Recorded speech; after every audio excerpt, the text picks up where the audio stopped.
So good afternoon. I'm Chris Cooney. It's my pleasure to welcome you here to Barrett's Ale House and Conference Center. We are delighted to return to this wonderful facility that was rebuilt just a couple years ago. We had a great experience last year, and we thought it would be fitting to come back. We want to thank Abigail and the servers for their service today. Abigail?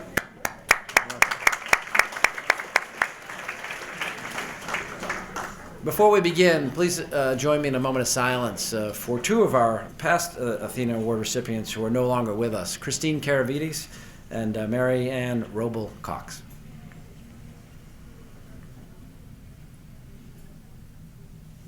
Thank you very much.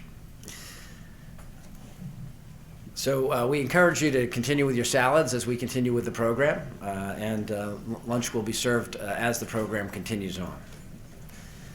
So today we recognize inspiring leaders, specifically those who empower, elevate, and equip women to play a significant role in strengthening our communities, as well as our companies and ultimately our economy and our quality of life.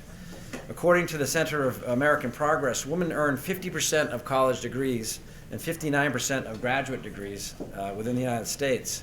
They account for 47% of the U.S. labor force and 53% of college-educated workforce. And yet, American women lag substantially behind men in terms of their representation in most leadership roles in most leadership communities. Globally, women hold just 24% of senior leadership positions, and the U.S. Lags behind the global statistics at an average of just 21% nationally in positions of leadership. In medicine, they represent 40% of all physicians and surgeons, but only 16% of permanent medical school deans. In academia, they have earned the majority of doctoral degrees for 8 consecutive years, the past 8 consecutive years, but are only 32% of full professors and 30% of college professors. In the financial services industry, women constitute 61% of accountants and auditors, 53% of financial managers, and 37% of financial analysts, but they are only 12% represented at the chief financial officer's role in corporate Fortune 500 companies in the United States. I mention these numbers as a reminder of why we continue to celebrate the Athena Award in leadership, especially leadership that produces more leaders among women. Printed on this wonderful sculpture that we have here and we're going to present today is a simple, powerful quote from the Greek philosopher Plato. What is honored in a community or a country is what will be cultivated there. And that's why we're here today. Despite the advancement of women in virtually all industries, there remains a relative few who advance to the highest levels of leadership. Today, we are reminded just how important those who enable, encourage, and empower women really are within our industries and within our communities. We are fortunate to have many strong women in leadership roles within the Metro South region. I would now like to introduce one of those women to be our MC today, and that's Sue Joss. Sue is the former board of the chair of Metro South Chamber of Commerce. She's also the chief executive officer of the Brockton Neighborhood Health Center. Sue has led the Brockton Neighborhood Health Center for more than 20 years, where she has grown the state-of-the-art facility in downtown Brockton and a diverse staff to more than 450 from just a couple of employees back 30 years ago. So please join me in welcoming Sue Joss, our MC today.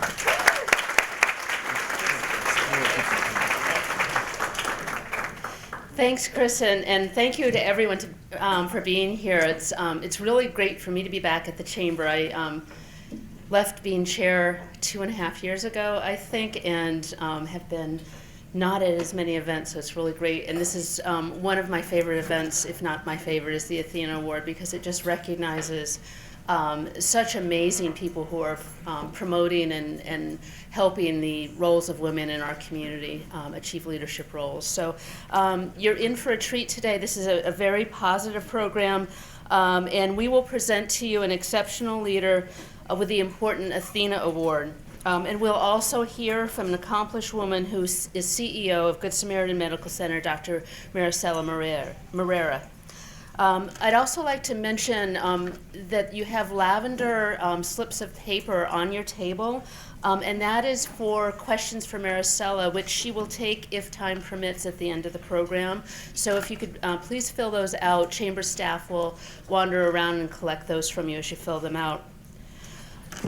Before we begin the program, I'd like to recognize some of the great leaders that we have in the audience today. First, we have our ambassador team, who assists chamber members through outreach and engagement. If you could please hold your applause until I have read the entire list. The ambassadors who are here today, and I'd ask you all to stand. Joanne Schneider, she's the Ambassador Committee Chair from Eastern Bank. Rico McNeil, Bridgewater Savings Bank. Catherine Light, Envision Bank. Brenda Cairns, Old Colony Elder Services. Richard Hook, Crescent Credit Union. And Penny Ramsayer, ADT. Thank you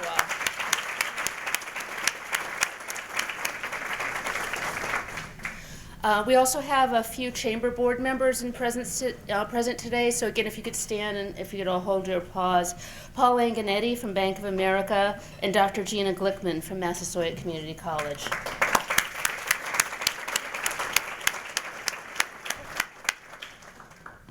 We have some elected officials who are either in the room or arriving in the next few minutes, including Senator Michael Brady, State Representative Claire Cronin, State Representative Michelle Dubois, State Representative Jerry Cassidy, and I know representing the mayor, Andrea Burton, is here. So thank you to all of our elected representatives who are either here or coming.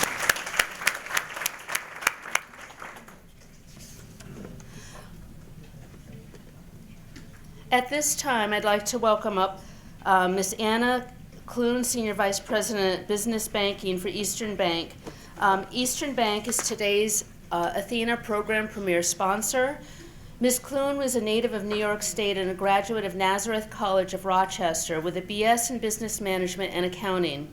Anna has been with Eastern Bank for 2 years as Senior Vice President in the Business Banking Group, where she oversees a group of 11 leaders stretching from Roxbury to Cape Cod. Anna currently serves on the Southeastern Economic Development Seed Corporation's Board of Directors and is co-chair for Eastern Bank's Parent Networking Group. Please welcome Anna to the stage, and also Mary Waldron, who will interview Anna. Mary is a past Athena Award recipient and director of the Institute for Policy Analysis and Regional Engagement at Bridgewater State University. So, welcome.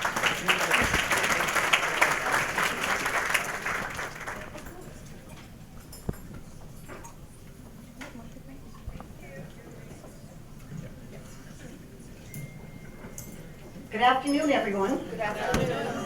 I need a little stoop to get up on this. So, look at this beautiful award. Beautiful. It really is. So, join us for good, huh? Mm-hmm. Great theme. I think we have a lot of good in this room today. We do. So my first question for you is, what makes Eastern Bank the #1 SBA business lender in all of New England? Sure. Thank you. We're very proud of that. It's been 10 years now. And what I really think drives us to be the #1 SBA lender is we believe small businesses are the backbone of our economy. So we really strive to better serve them every year and every day. A few years ago, we launched our Express Lending platform, which puts capital into the hands of our business clients the same day they apply in most instances. And this has really helped, we think, driving our communities and becoming the #1 SBA lender.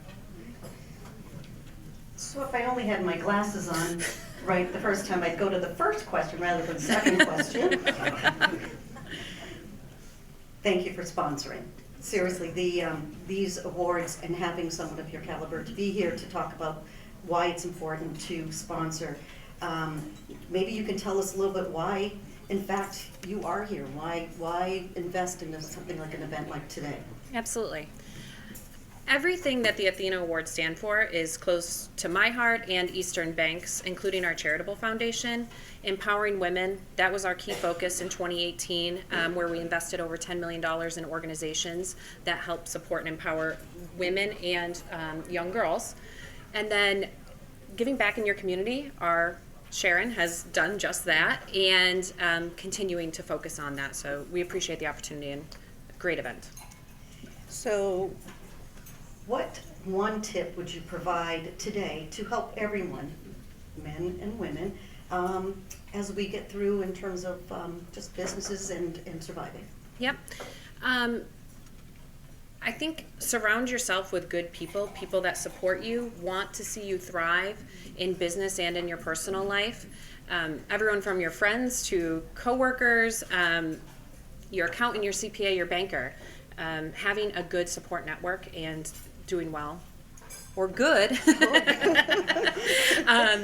comes from a tribe. It's a tribe. It takes a tribe to raise kids. It takes a tribe to build a business and prosper. I love that. I love how many times have we all heard about building that tribe. We can't get one day through without having that support system. So yes, it is good. And my last question for you today is, we know how committed Eastern is to small businesses. What is new this year, and what might be expanded on the horizon? Sure. Since I joined Eastern Bank in 2017, we've really put an emphasis on improving our processes and our products to better serve our customers, so we're continuing to do just that. We are into the process of launching new online banking platforms for both our business and commercial customers. We've already launched them for our personal clients, so some customers in the room may have already migrated over to those new platforms, but we're very excited about that. It's been a long time coming. We're continuing to do additional research into specialty lending, really investing in our employees, making them empowered and get the education they need to become a specialist in different businesses, doctors, accountants, professionals, manufacturers, all of those types of things, really helping them grow their knowledge base so we can better serve our communities. So Chris gave me a script for a reason, and that's probably why I'm going to ask this last question. Many around in this room have been recipient of the foundation's funding. Mm-hmm. Is there a theme this year that you have in mind, or is it not yet revealed? Oh, it is. Okay. Yep. It is revealed. So 2018 was empowering women. 2019 is for our children. So literacy, trying to bridge the gap between middle income families and the children that are raised there with our low income families. So I see a lot of nodding heads going on. This is I think this group is exactly the group. With that, thank you, Anna. Thank you for being here. Thank you for being Eastern Bank, for being the sponsor. Yes. Being not just only here and leaving the city. I know that in this region you are deeply engaged, and so was Bob Rivers, your CEO. On a little bit of appreciation is a pen. Thank you. And if we can all just join in thanking Anna for being a sponsor. Thank you.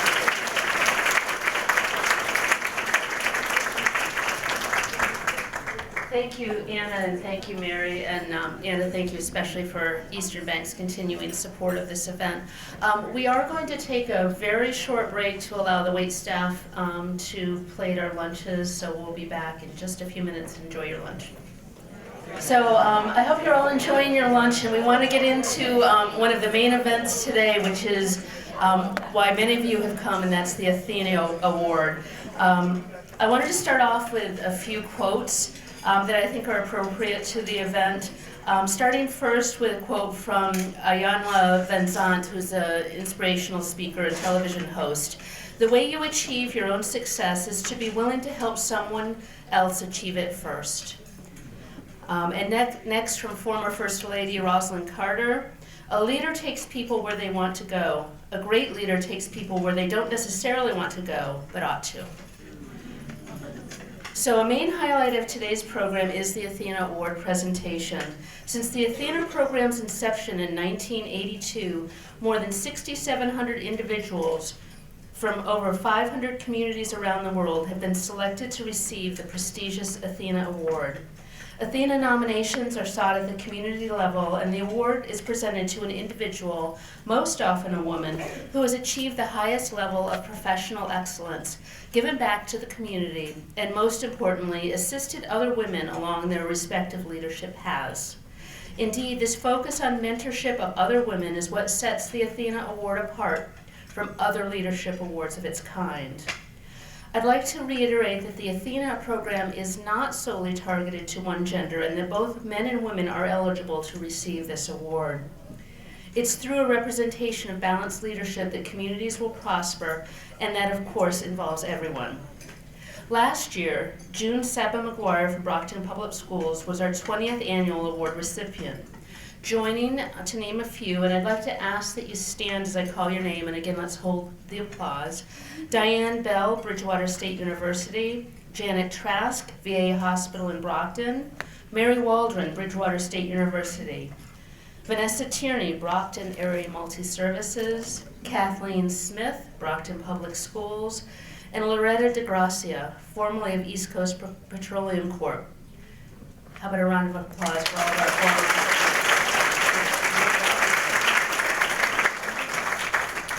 Today's honoree will be added to a long list of distinguished recipients, and she is just as deserving of that amazing list. Sharon Wolder is the Chief Officer of Student Support Services for the Brockton Public Schools. In this role, Sharon is committed to ensuring all students have access and equity. She creates opportunities for students by working collaboratively with educators and community partners to obtain grants, design curriculum, and create professional development opportunities. Sharon leads the Principals Academy, which provides professional learning opportunities for school teachers within the district. She ensures students in Brockton experience rigorous learning opportunities that connect to who they are and prepares them for opportunities that lie ahead. Sharon is a role model for girls and women. She leads by example and shares her experiences readily.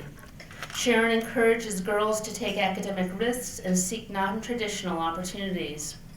Sharon's career in the Brockton Public Schools spans 24 years as teacher, principal, and district administrator. As principal of Brockton High School, she led the school's restructuring committee and developed, implemented, and monitored school-wide initiatives geared toward improving student achievement. Sharon is a mentor and advisor to many students and educators. She's always focused on helping them reach their fullest potential through education. It is now my distinct pleasure to recognize the Metro South Chamber of Commerce's 2019 Athena Award recipient. Please join me in welcoming Sharon Wolder of the Brockton Public Schools.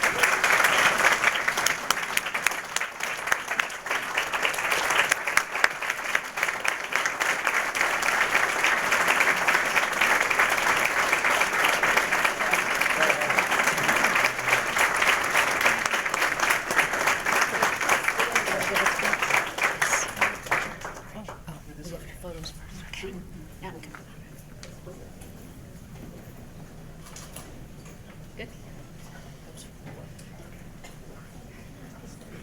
Anyone else? Well, congratulations, Sharon, and the podium is yours. And why don't we put this over here? It's quite heavy. There you go.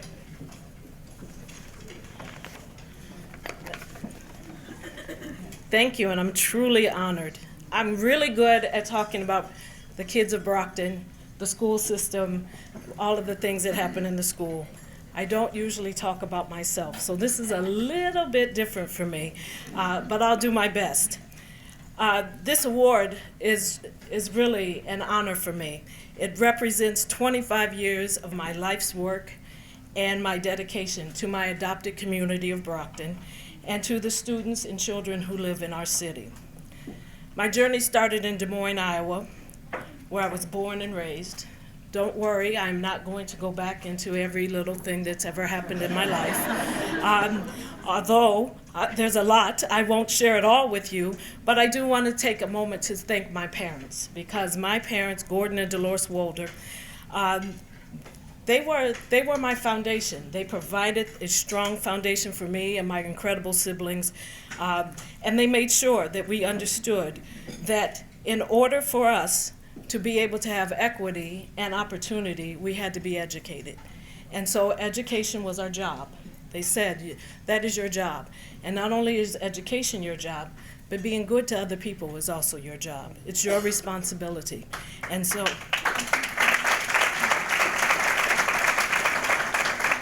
that's what they pushed and instilled in all of us and made sure my foundation and how I wanted to treat people and what I wanted to do with my life was strong. So I appreciate them so much.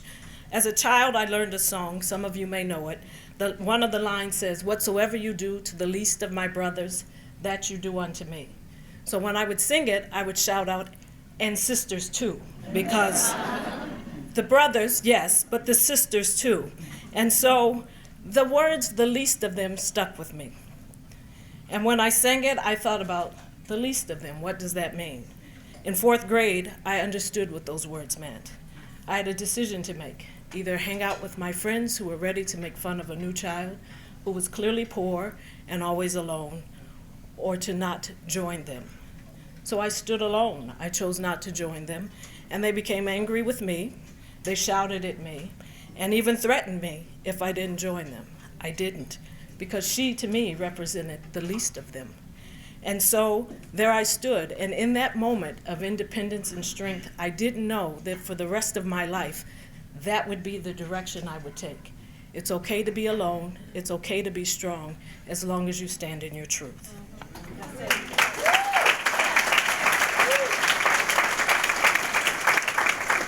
Years later, when I was in undergraduate school, I worked in a jail. Now, if you can imagine some of the people I met there, they had a lot of interesting personalities, and I often engaged them in conversations. And most of the women there said that their life's path was not what they ended up being. They had aspirations that were far different from where their lives took them. They wanted to be educated. Many of them had dropped out. So there I was, trying to connect them to GED programs. I bought so many copies of What Color Is My Parachute and handed it out to them. The 7 Habits of Highly Effective People. I wanted them to leave and not have to fall into that pattern of recidivism where they just kept coming back. And so I also tried to connect them to resources once they left. And then one day I looked around and I realized I'm waiting until it's too late. If I really wanted to make a difference, I needed to try to make a difference before they ended up there instead of after. And so I headed into the field of education. It's through those lenses that I try to do everything, because at some point all of us will represent the least of them. And we are all flawed, but we still have purpose. And that's the way I entered the field of education.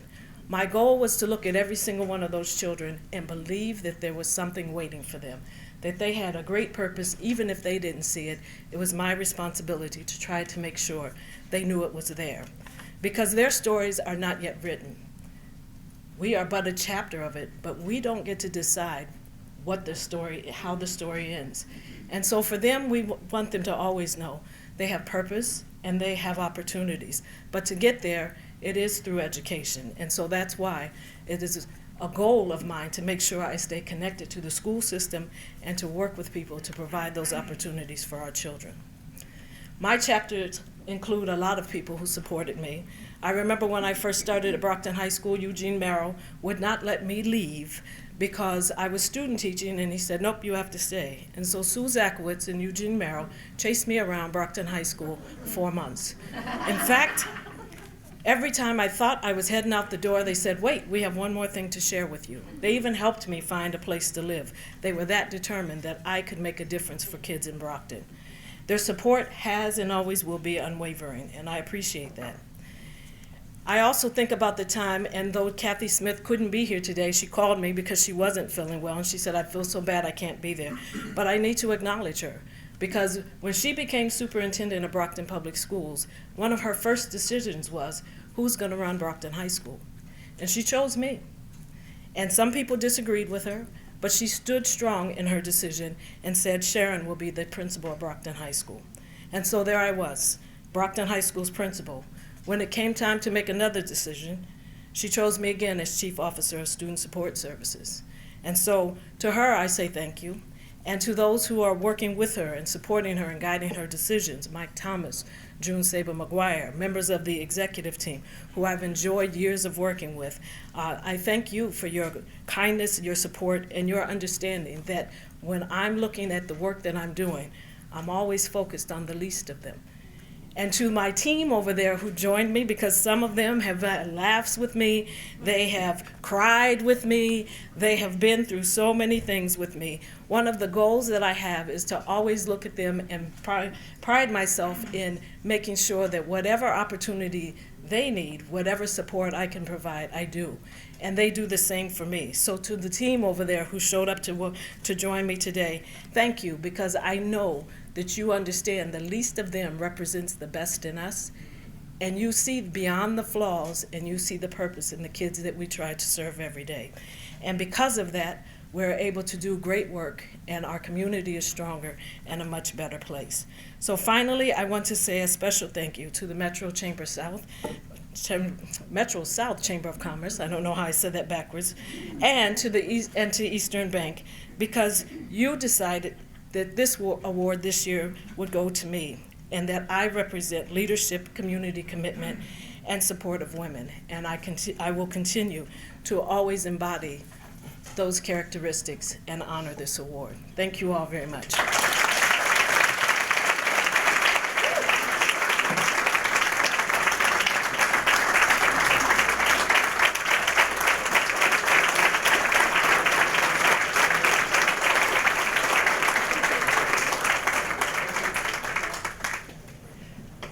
Sharon, don't leave us yet. We have our Senator Mike Brady here to say a few words and bring you a certificate, it looks like. And I know Representative Claire Cronin should be following me. We were at another retirement event today, and everything falls at once, unfortunately, like feast of famine in our business, as you know. But so she should be arriving within 2 seconds, so I'll try not to talk too long. Take your time. But we appreciate all you've done in our community, the Brockton school systems. This is an official citation, be it known that the Massachusetts Senate hereby offers its congratulations to Sharon Wolder in recognition of your receipt of the 2019 Athena Award from the Metro South Chamber of Commerce for your exceptional leadership in the Brockton Public Schools. And this is signed by the Senate President, Karen Spilka, which is only the third official president of a woman president in the Senate, which we need much more, and hopefully someday we'll have a woman president of the United States as well. And this is offered by the clerk of the Senate, Michael Hurley, and myself, Mike Brady. And congratulations, and thank you for all you've given of your time, effort, and heart to our Brockton schools. So.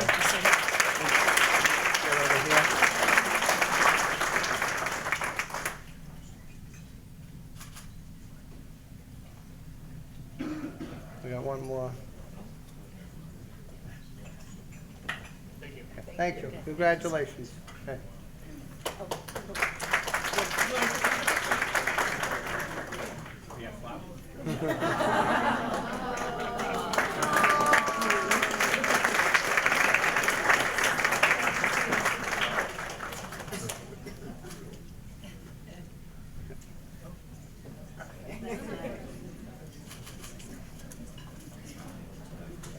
See, they didn't get a big flower just for this. They want to hide my gut. That's what this is all about.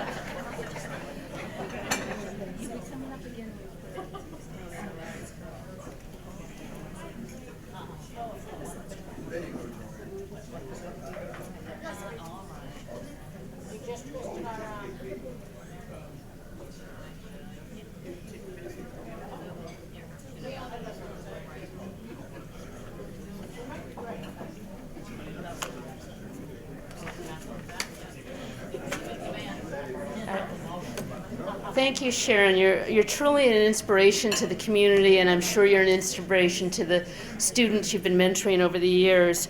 I'm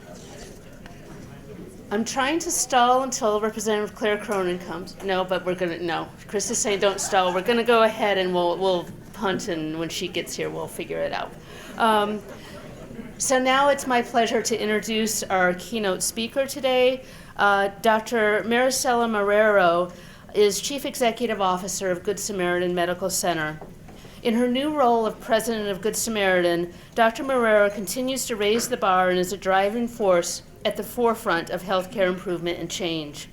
Dr. Marrero is a Harvard-trained emergency room physician with an interest in developing top-tier public healthcare knowledge within the Latino community and broadening the use of proper healthcare among Hispanic people. Originally from Puerto Rico, Maricela has been living in the New England area for the past 22 years, having attended her undergraduate degree from Yale University and her medical degree from Harvard Medical School. She was the co-founder and chair of the ALPFA Healthcare, an organization dedicated to the promotion and proliferation of Latino leaders. In addition to this, she served as the medical correspondent for both Telemundo Boston and New England Cable News. Most recently, Maricela worked as VP of Clinical Operations at Good Samaritan Medical Center, focusing on efficiency and throughput within the hospital setting. Please help me, join me in welcoming Dr. Maricela Marrero.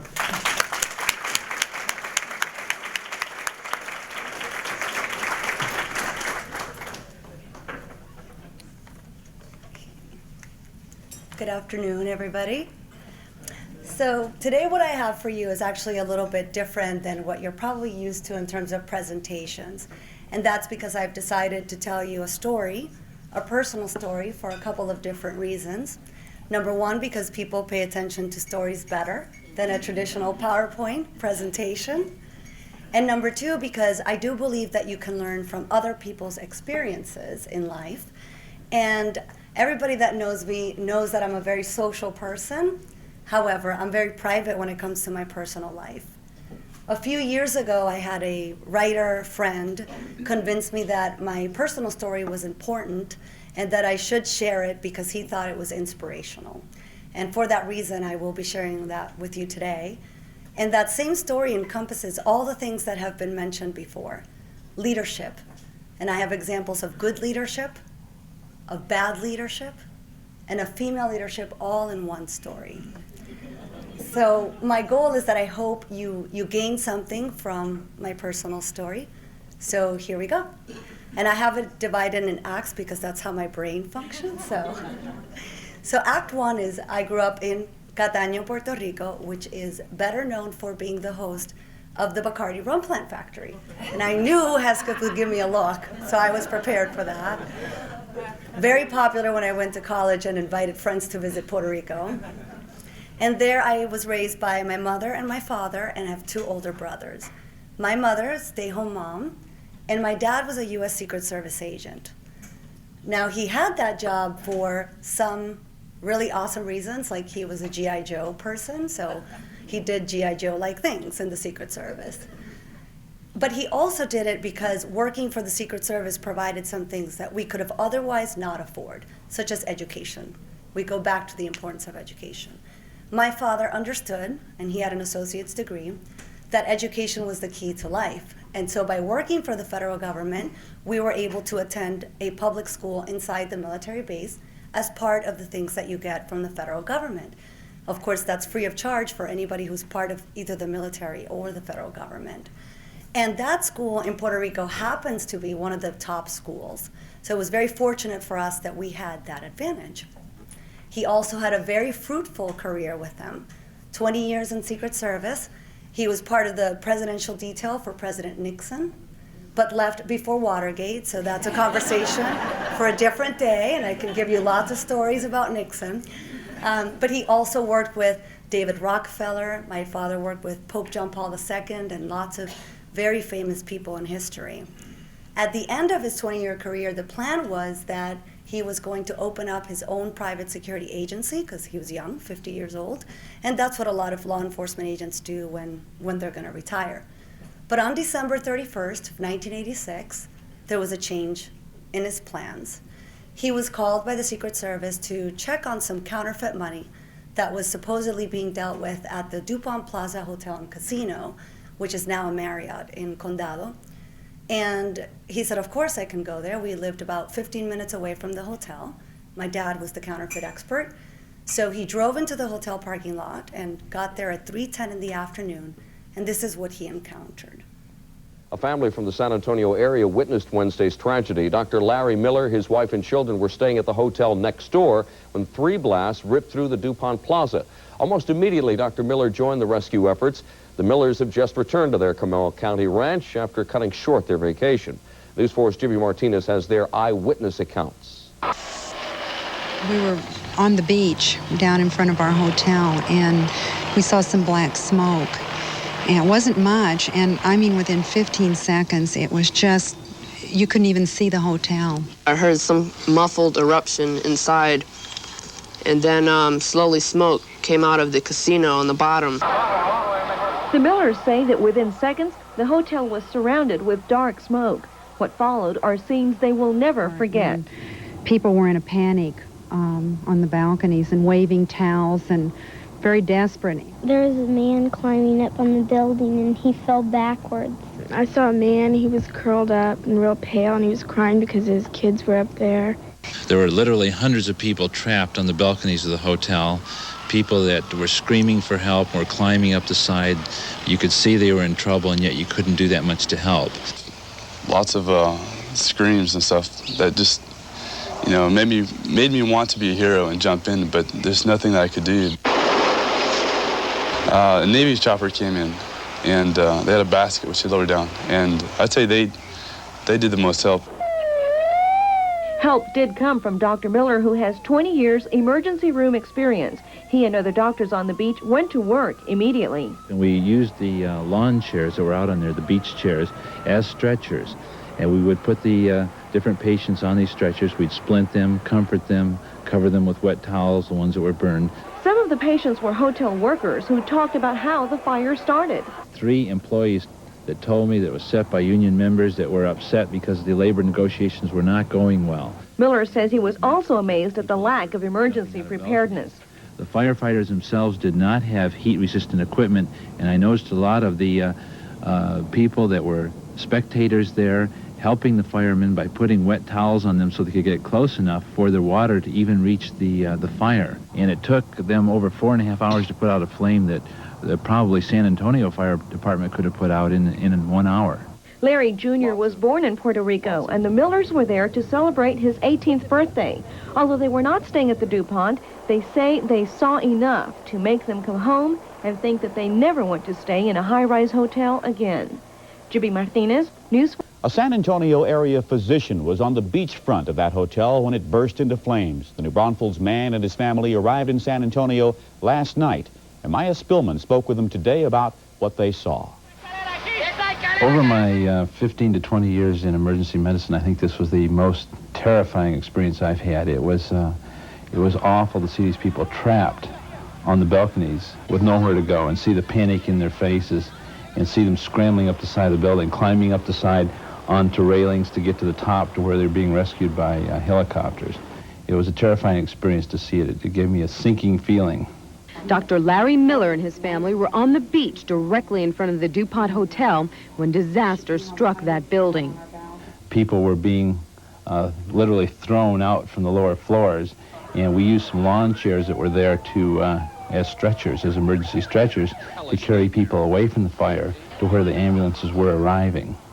Miller and several other American doctors worked together. They performed surgery on the scene and gave the injured whatever comfort they could. You could see a lot of panic, especially people that were in relatively safe places on the balconies, climbing up to higher levels, trying to get to the roof, and others trying to climb down through rope ladders and so on that they had made out of sheets and so on. And so I think a lot of people were risking their lives through panic. The nightmare seemed to last forever.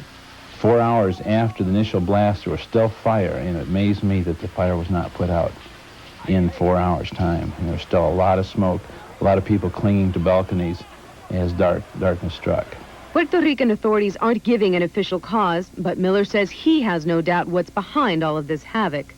A lot of the people that I talked to, many of them employees of the hotel itself, when I asked them in Spanish what happened, they said, well, they had a labor dispute, and a couple of the people in the union had vowed to blow up the hotel that night.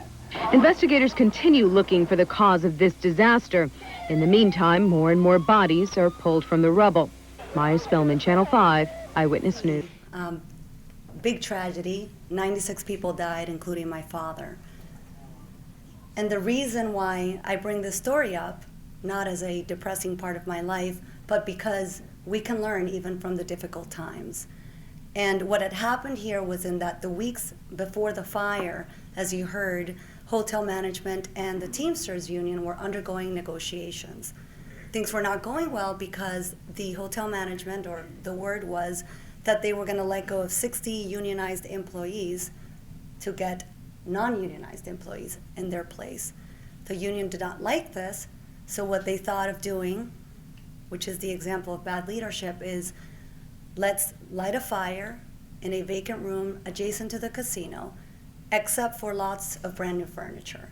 So the degree and the rapidity of how this fire extended was not expected by anybody, and it engulfed the casino and the rest of the hotel in flames. This was my life lesson number one on what does it take to be a good leader. It's to be selfless. And this was the example of the exact opposite. They were selfish. Because if they had thought for 1 second about anybody but themselves, they would have realized early on that this was a big mistake. In Act 2, as the story returns, in an attempt to return to normalcy, my mother encourages us to go back to school after the winter break.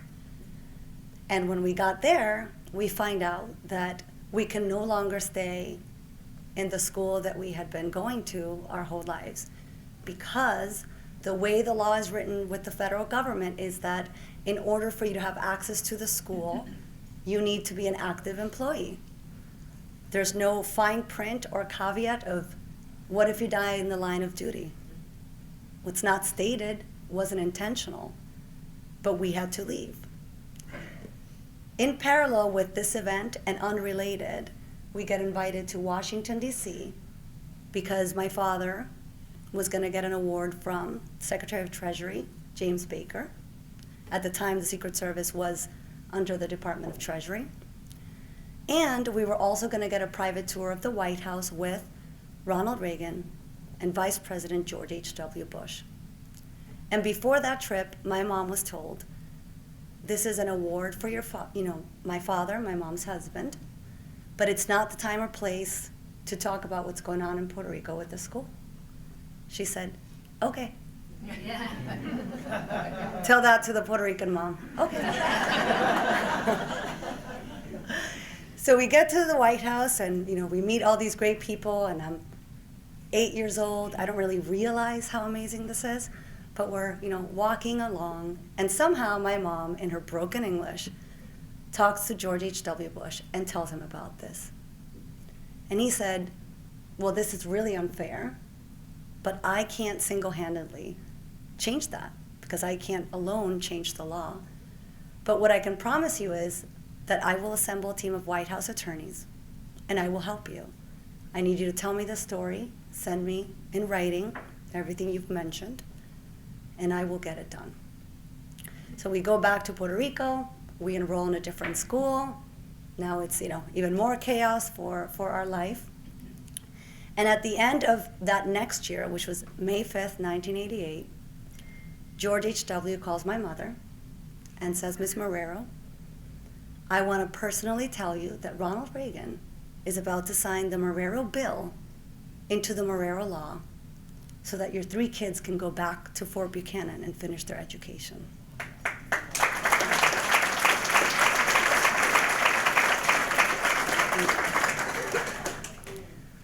Really phenomenal.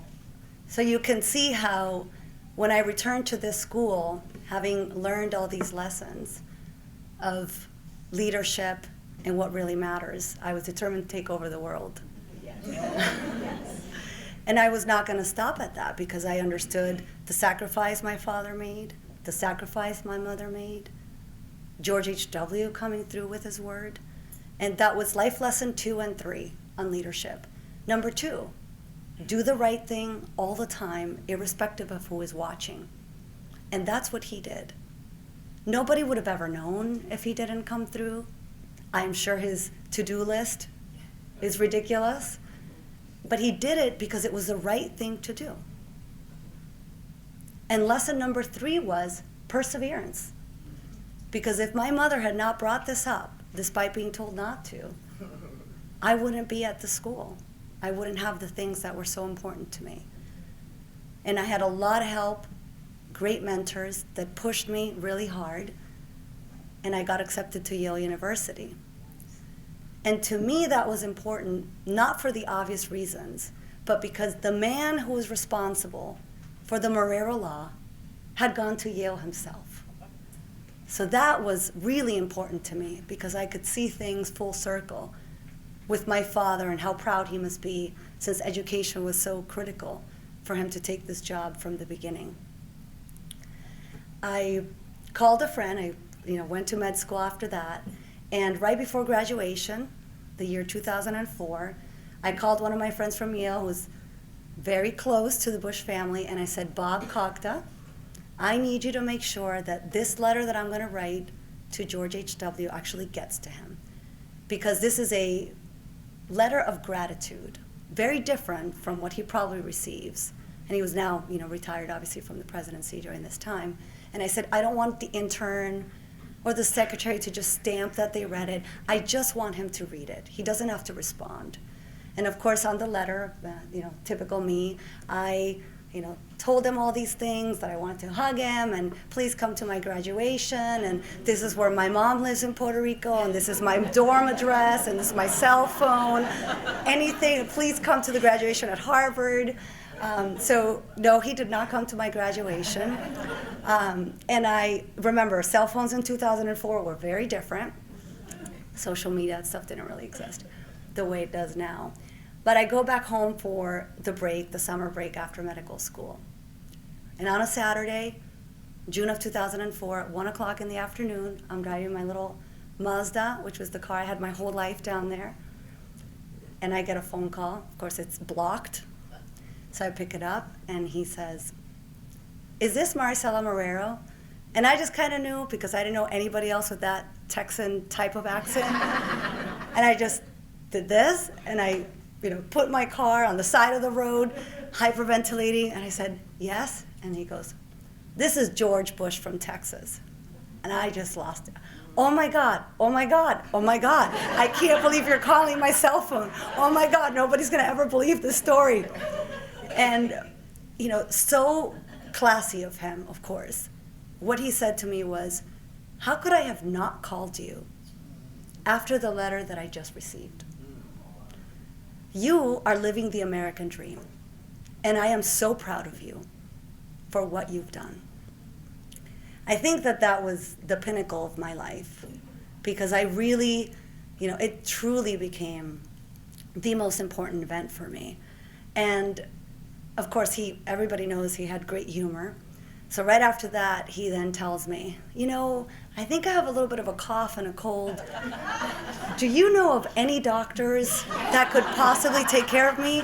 And I said, Mr. President, I will fly to Texas right now, or wherever you are, and take care of you for the rest of my life free of charge.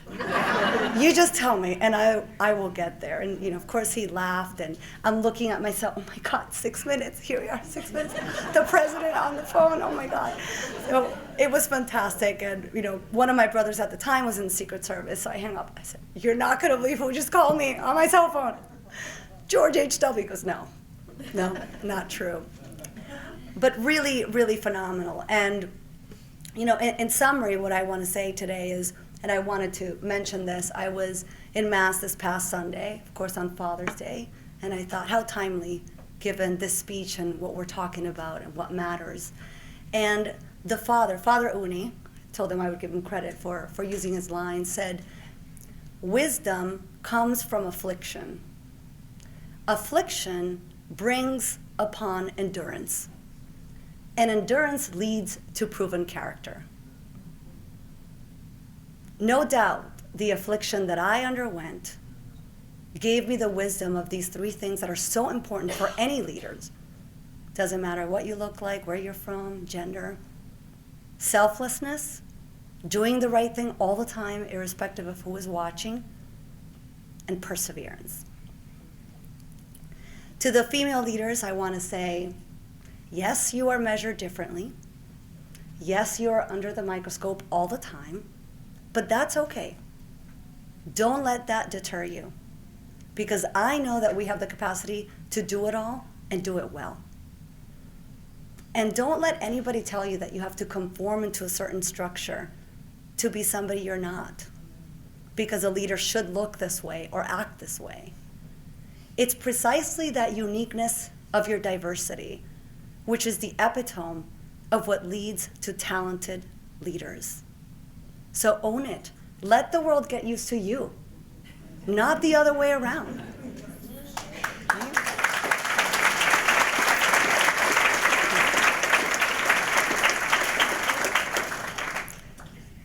And last but not least, I want to show you some cool pictures here. So this is the White House picture that I so love.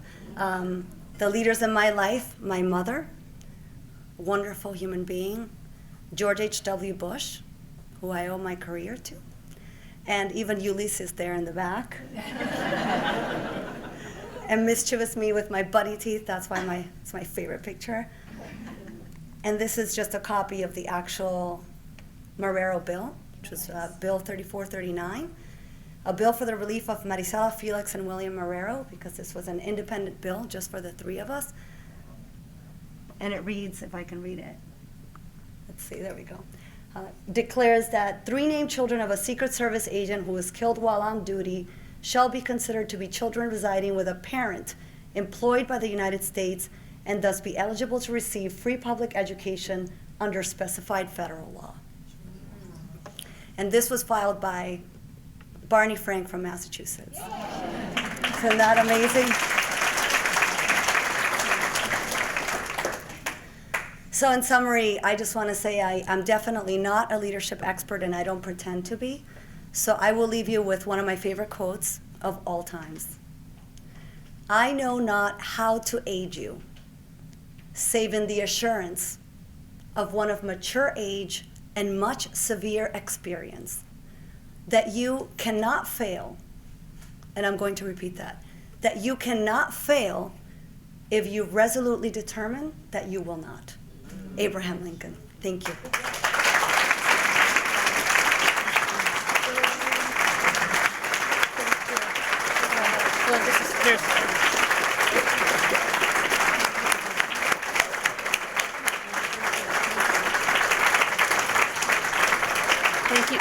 Thank you, Maricela, and truly inspirational. So thank you so much for sharing your story.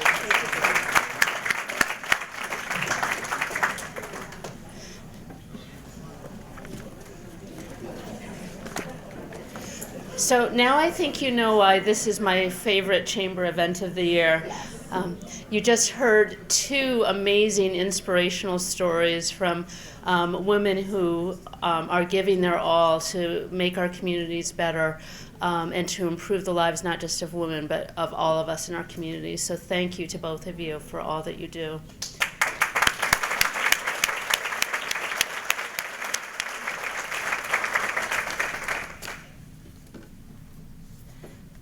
So to wrap up, we have a few announcements. On Wednesday, June 26th, a Tri-Chamber Business After Hours with Cranberry County Country Chamber and Taunton Chamber at Bridgewater Savings Bank will be held in Raynham. Thursday, July 18th, Business After Hours at Connemara's Senior Living in Campello from 4:30 to 6:30. And on Thursday, July 25th, Business After Hours at Waterpoint Condominiums in Easton. At this event, we'll be hosting a group from the Mandela Washington Fellowship for Young African Leaders who will be visiting and partnering with Bridgewater State University and the Brockton Rotary International Club. And I can say I've attended that a couple times, and that's an amazing event. For more information on upcoming events, visit the Chamber's website, which is metrosouthchamber.com. And now for the door prizes. First, a member profile in the action report of the Chamber's newsletter, which is distributed through the enterprise.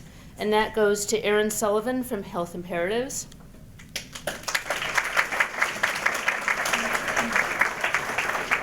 And then number 2, 2 Eastern Bank umbrellas. That goes to June Saba McGuire from Brockton Public Schools. And third, a wine set. 2 fine wines from MBJ Wines goes to Mary Rothman from New York Life Insurance Company.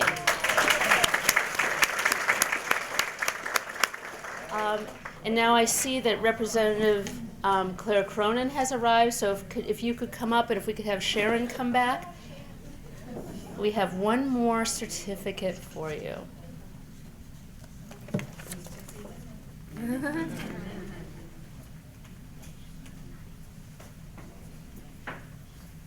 we always deal with the age-old problem of having to be in two places at the same time, so I apologize for being late. But on behalf of the House of Representatives, Sharon, I'd like to say, be it hereby known to all, that the Mass House of Representatives offers its sincerest congratulations to Sharon Wolder in recognition of receiving the 2019 Athena Award for Excellence in your profession, meaningful service to your community, and your assistance in helping women reach their leadership potential. So to sign by me, your state representative, along with Representative Michelle Dubois and Representative Jerry Cassidy, and the Speaker of the House, Robert DeLeo. So there you go.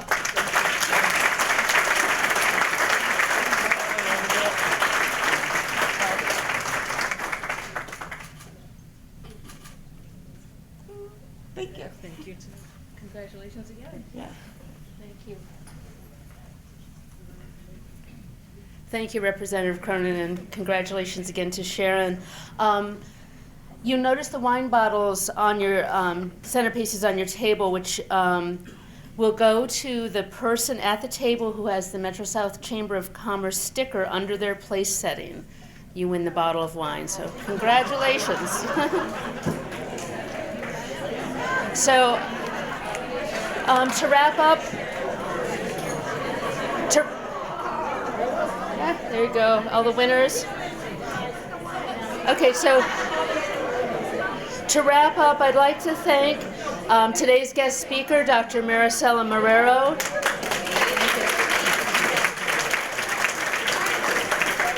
Rich Morgan from Rich Morgan Photography, Monica from MBJ Wines, obviously a popular part of the day, the Enterprise newspaper, the Metro South Chamber Ambassador team, today's interviewer, Mary Waldron. This afternoon's premier sponsor, Eastern Bank, program sponsor, Capstone Communities, and the staff and facilities here at Barrett's Conference Center. So let's finish our day with another rousing round of applause for this year's Athena Award recipient, Sharon Wolder. Thank you all.